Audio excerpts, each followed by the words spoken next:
이사야 31장 4절 5절 말씀입니다. 여호와께서 이같이 내게 이르시되 큰 사자나 젊은 사자가 자기의 먹이를 움키고 으르렁거릴 때에 그것을 치려고 여러 목자를 불러왔다 할지라도 그것이 그들의 소리로 말미암아 놀라지 아니할 것이요 그들의 떠들므로 말미암아 굴복하지 아니할 것이라. 이와 같이 나 만군의 여호와가 강림하여 시온산과 그 언덕에서 싸울 것이라. 새가 날개치며 그 새끼를 보호함 같이 나 만군의 여호와가 예루살렘을 보호할 것이라. 그것을 호위하며 건지며 뛰어넘어 구원하리라 하셨느니라. 아멘.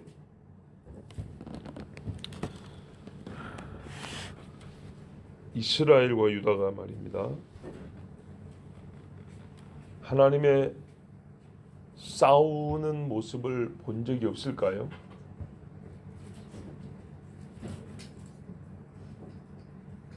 자, 집중해 보십시오.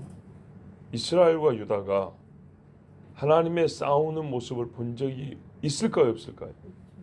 있죠. 많이 있죠.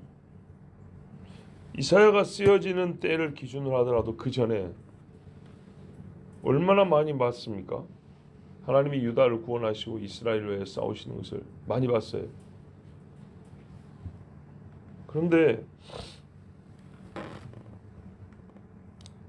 하나님이 애굽 군대보다 싸울 줄을 모르실까요?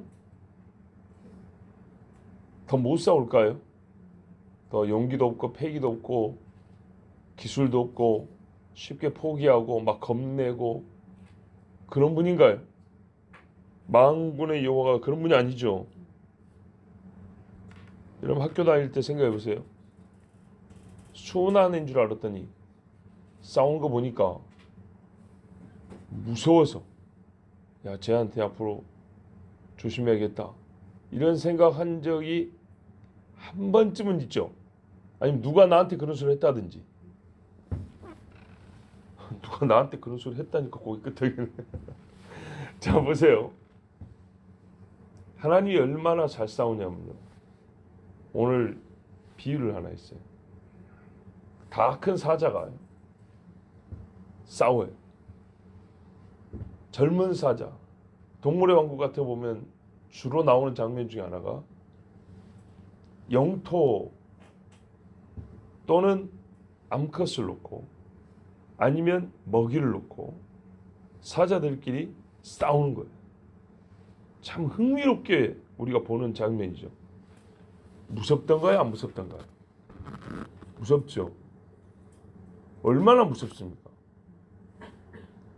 사자가요 가만히 있을 때는요 얼굴 당기단 말이에요. 근데 성기려면요 미간에서부터 이 위 입술까지 주름이 생겨요. 하면은 주름이 싹, 호랑이도 마찬가지. 그러면서 이빨을 확 드러면서 포효한다 그랬잖아요. 으르렁거릴 때는요 진짜 무섭습니다. 안 그래도 왜 사람이 야생 짐승한테 안 되는지 아세요? 근육 비율이 달라요. 사람은 막 보디빌딩 해가지고 근육이 우락부락한 사람도 전체 몸 비율 중에 구성 비율 중에 근육 양이 한계가 있는데요. 이것들은 동물에 가다 놓고 키워도 온몸이 근육 덩어리. 개하고 호랑이하고 똑같이 크기도 비슷하고 몸무게도 똑같아도 호랑이일까요? 개가 일까요? 체급이 똑같은데요. 그래도 왜 호랑이가 있냐? 근육량이 다르다니까요. 발부터 어깨까지 이렇게 두껍잖아요. 개는 얄쌍하고 늑대 같은 것들 얄쌍하지만 호랑이 등등 고양이과 이 동물들은요 두꺼워요. 그래서 한 방 치면 죽는 겁니다. 깨버리고. 자, 이 다 큰 사자가 먹이를 놓고 두 마리가 붙고 있다고 생각해 보세요. 말리려고 들어갈 수 있는 사람이 누가 있을까요? 없겠죠. 죽으려고요. 바로 그 이야기입니다. 지금 내가 어떻게 싸우냐 하면 먹이를 놓고 두 마리 큰 사자가 혈기왕성한 젊은 수컷이 붙어가지고 서로 갈기를 세우고 물어뜯고 막 치고 이렇게 싸우는 사자와 같다. 내가 안 싸우니까 너희가 나를 그렇게 우습게 보는데 내가 싸우기 시작하면 이렇게 싸운다. 그때 만약에 먹이가 양이라고 했을 경우에, 야생 양이 아니고 목자들이 치는 양이라고 했을 경우에 목자들이 몽둥이 들고 와서 저 사자 쫓아내고 내 양을 구하겠다고 온들 그 사자들이 겁을 내고 도망을 가겠느냐? 아니면 그 몽둥이 들고 온 목자들이 얼어붙어서 아무것도 못하고 구경만 하다가 뒤로 물러서겠느냐? 자, 우리가 지금 몇 명 모였는데 몽둥이 하나씩 쥐어줄 테니까 사자 두 마리가 싸우고 있는데 거기 가가지고 두드러 패서 너 내놔 할 수 있겠습니까? 불가능한 얘기죠. 우리 중에 그렇게 배짱인 사람 어디 있겠어요? 자, 이제 이해가 되시죠? 하나님이 온유하고 참고 기다리고 그러니까 전혀 싸울 줄은 모르는 분으로 생각하는데 하나님 스스로 하신 말씀이 내가 싸우기 시작하면 어떻게 싸우냐면 이런 상황에서의 수사자들처럼 싸운다 그랬어요. 예수님이 다시 오실 때 싸우는 거 보세요. 가차 없습니다. 무섭습니다. 다윗 당시에 이스라엘 주변 나라들을 칠 때 하나님 모습을 보세요. 무섭습니다. 가나안의 31왕을 칠 때 여호수아를 통하여 싸우시는 거 보세요. 여호수아가 싸움 잘하는 거 아니라 그랬어요. 무섭습니다. 뭐라면 하나도 남기지 마라 그랬습니다. 다니엘을 죽이려고 했던 사람들이 말입니다. 거꾸로 그들의 식구들까지 전부 다 고라자손하고 똑같은 이야기예요. 그러니까 사자굴에 떨어질 때 어떻게 했다고요? 땅에 떨어지기도 전에 확 쳐버렸다고요. 뼈가 바스라져 버렸다 그랬습니다. 떨어지자마자 몸이 이렇고 있는 거예요. 이렇게 부러져가지고 그대로 물어버려요. 얼마나 세게 문제 아세요? 여기서 물면 식도까지 뚫어버려요. 그래갖고 성질난 사자들은 어떻게 하냐? 물고 죽을 때 가만히 흔들어 버립니다.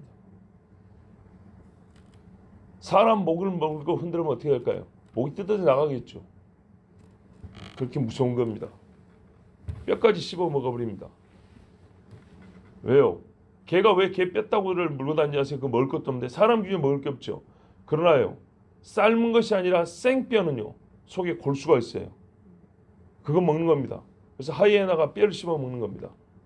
아, 이거 과보세요. 얼마나 많이 나오는가? 기름이 얼마나 많이 나오는가?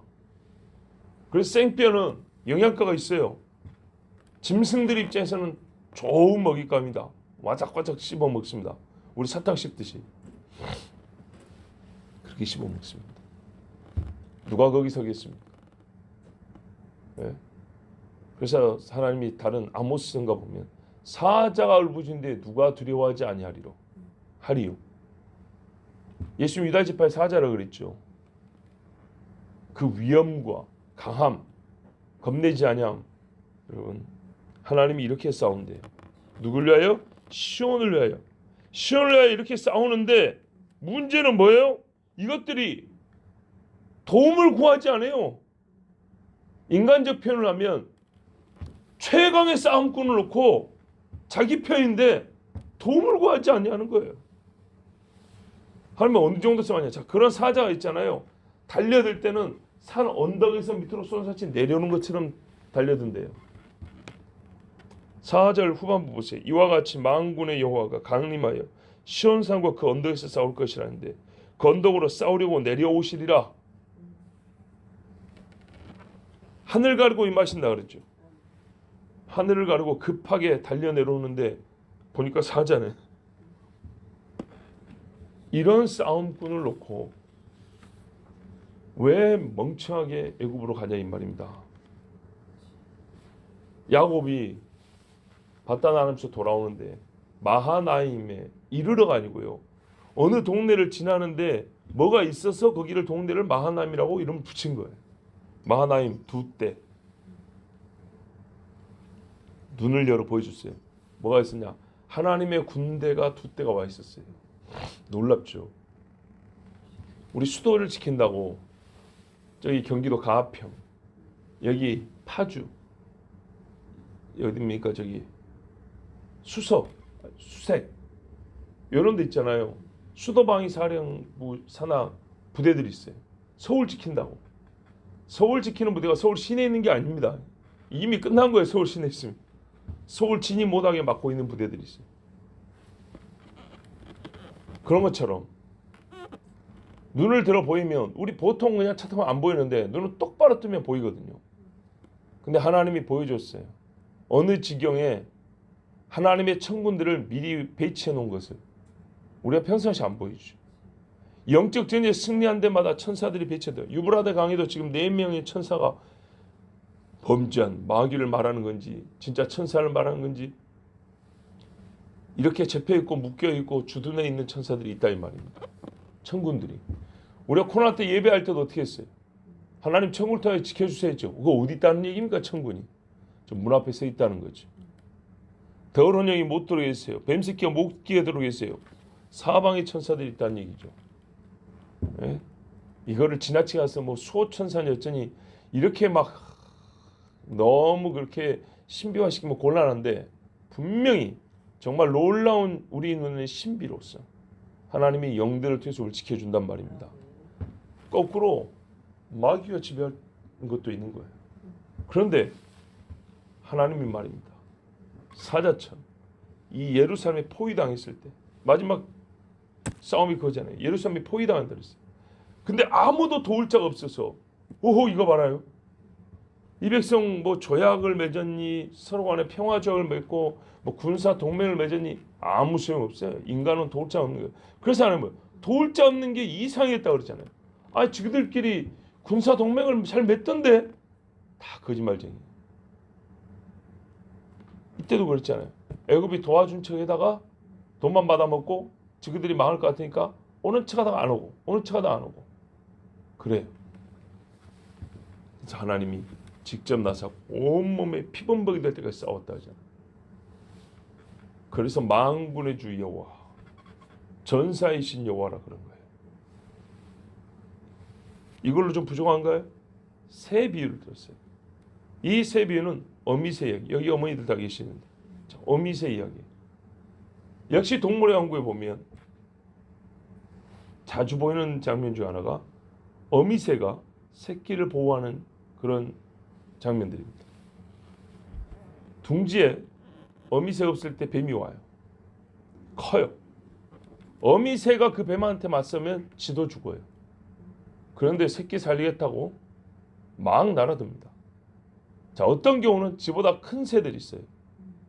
큰 새가 와도 적어도 자기 새끼는 살리겠다고 진짜 제 몸을 찢겨 죽을 때까지 싸우는 어미새들이 있어요. 여기서는 뭐죠? 강함보다는요. 끈기, 사랑, 희생. 어미와 자식이라는 이 뗄 수 없는 이 뭡니까? 그 하나됨의 행위.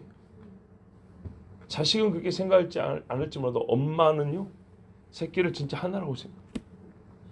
나는 새끼하고 하나다 이런 생각을 명시적으로 문장으로 하는 게 아니라 이게 이미 마음의 본능으로 말입니다. 이게 그냥 탑재되어 있어요. 그래서 싸웁니다. 그리고 보면 약한 어미인데도 이기는 경우를 많이 봅니다. 예, 그 기세에 눌려가지고 도망을 갑니다. 예수님이요. 어미새처럼 날아온대요. 어디 있었는지 모르게 금세 날아온대요. 저 멀리서도 새끼 삐약삐약 막 소리 듣고 찍찍찍 소리 듣고 바로 날아와서 원수와 새끼 사이에 섭니다. 자기가 죽더라도 그 가운데 서서 싸웁니다. 우리 하나님이 그렇게 싸운다는 거예요. 내 백성을 치러 오는 자들과 내 백성 사이에 내가 서 있겠다는 거예요. 네가 생각지도 못할 때 내가 이미 와 있다. 내가 너를 사랑하여 와 있다. 끝까지 싸우려고 와 있다. 이게 싸움하시는 하나님의 심정이에요. 자세와 태도예요. 사자는 그 강함과 무서움을 말한다면, 그 능력을 말한다면, 새는 이게 더 강해요. 어떤 마음인지 아시겠죠? 어미의 마음인데다가 사자의 힘이다. 그럼 이길까요, 질까요? 이기죠. 당연히 이기죠. 당연히. 우리가요, 하늘 가르고 임하소서라는 말을 합니다. 아무리 빠른 비행기라도 사람의 기술로는요, 하늘에서 땅에까지 내려오는데 시간이 많이 걸립니다. 하나님은 쑥 열고 바로 집어넣습니다. 그 손이 사자의 발톱과 같아요. 그 속도는 어미새가 새끼 살린다고 날아오는 속도 같아요. 그런데 여러분, 사자의 힘과 새의 속도, 새의 심정으로 우리를 도우시는 하나님이 계시는데, 아니 어디 가가지고 도움을 구한단 말입니까? 정말로요. 그리고 하나님이 직접 오셔갖고 원수를 칠 때, 세상에 우리 하나님이 이렇게 무서운 분이었구나. 야, 이렇게 강한 분이었구나. 그리고 나를 이렇게 사랑하고 어미가 자식을 잊을 수 없듯이 정말 그 하신 말씀을 이렇게 신실하게 지키는 분이었구나. 아, 지금까지도 내가 몰라서 그렇지 진짜 나를 위하여 이렇게 일해 오신 하나님이었구나. 여러분, 이렇게 깨닫게 됩니다. 다른 데서 도움을 구하면 안 되겠죠? 그런데요, 또 이 말씀을 조금 더 다르게 생각해 볼 필요가 있어요. 다르다는 게 무슨 말이냐면, 놓치면 안 되는 부분이 있어요. 그게 뭐냐면요, 도움을 받기 전까지는 내 힘으로 싸우잖아요. 또는 도움이 주어지는 그 시간까지 약간의 찰나의 순간이 할지라도 원수가 나를 해칠 수 있잖아요. 하나님의 도우심은요, 지금부터 싸워줄 게가 아니고 나한테 상한 데가 없게, 혹 상했더라도 회복시켜 주는 것까지, 온전한 상태로 돌이키는 데까지. 네. 그러니까 상하기 전부터 도와주시는 거나, 혹 하나님의 섭리가 있어서 좀 상하더라도 치유와 회복의 단계까지 도우시고 지원하시는 그런 하나님이라는 겁니다. 그래서 우리 말씀에도 보면 4절에 5절에 보호하는데 호위하여 건지며 뛰어넘어 구원하리라 그랬잖아요. 보호하는데 호위하며, 보호함같이 보호하면서 구해주신다. 그러니까는 싸움의 최종 승패만을 승리로 이끈다는 얘기가 아니고요, 상하지 않게, 나를 이렇게 상하지 않게 딱 안전하게 두고 본인이 싸운다 그 말입니다. 그래서 이 싸움을 끝내놓고 나면 어떤 일이 벌어지냐? 내가 상한 데가 없네. 뿐만 아니라 그 하나님을 내가 알게 되죠. 싸우는 모습 보고 하나님을 알게 되죠. 하나님을 아는 지식이 더 채워지고요, 하나님에 대한 믿음이 더 강해지고요, 하나님과의 관계가 더 깊어집니다. 그 말은 곧, 내가 이 하나님의 도움을 받는 그런 복받은 자였다면 이제 어떻게 살고 할 때 이전의 악을 버리고 성결함에 이르는 겁니다. 그래서 여호와의 전쟁, 이 영적 전쟁을 하고 나면요, 남은 결과 중에 최고가 뭐냐면 성결함이 성결함. 예. 예수 피로 싸운 사람은 믿음이 더 커지면서 그 피로 말미암아 깨끗해지는 결과를 얻어요. 이 사단의 시체를 얻는 전리품이 아니고 내가 깨끗해지는, 나 자신이 성결해지는 전리품을 얻는 거예요. 그러면 여러분, 여기까지 도우시는 하나님이신데 우리가 누구를 바라보며 어디서 도움을 구하겠습니까? 나의 도움은 오직 하늘이신 여호와시라. 꼭 하나님께만 도움을 구하십시오. 그러면 우리 하나님이 들으시고 오사 구원하십니다. 기도하겠습니다. 아버지 하나님 감사합니다. 우리가 작다 생각하는 싸움에도 하나님이 도와주셔야 이기고, 야 이거는 죽었다는 싸움에도 주여를 부르면 주께서 완벽한 승리를 주시는데, 그 강함이 먹이를 움켜쥔 사자와 같고 그 빠름이 새끼가 잡혀 죽기 전에 달려와 원수와 새끼 사이에선 어미새와 같습니다. 아버지 하나님 포기하지 아니하시고 끝까지 싸우시며 완벽한 승리를 주시며, 그 승리의 결과 원수는 망하고 우리가 믿음과 성결함이 더한 하나님과의 연합이 더한 그 열매를 주시고 전리품을 주시는 하나님이십니다. 그러니 우리가 누구를 도와달라고 구할 것이며 어디 다른 데서 도움을 구하겠습니까? 모르드게는 말하였습니다. 네가 잠잠하면 다른데 곧 하나님이 다른 방법으로라도 우리를 구원하실 것인데, 너는 하나님의 도구로 쓰임을 받을 기회를 놓쳤으므로 너와 네 집은 네 아버지 집은 망할 것이라. 주 하나님이여, 정말 그렇게 믿음을 가지고 외쳤습니다. 모르드게는 그 큰 제국에서 오직 하나님만 바라보았습니다. 그 말을 듣고 에스더도 하나님 앞에 기도하였습니다. 주 아버지 하나님, 그날의 승리를 보여주셨으니 우리가 누구를 의지하리요? 오직 하늘에 계신 여호와 하나님만을 의지합니다. 주여 우리를 도와주시옵소서. 모든 일과 모든 영역에서 도우시고 하나님이 이루시는 모든 승리를 보게 하여 주시옵소서. 예수 그리스도의 이름으로 기도하옵나이다. 아멘.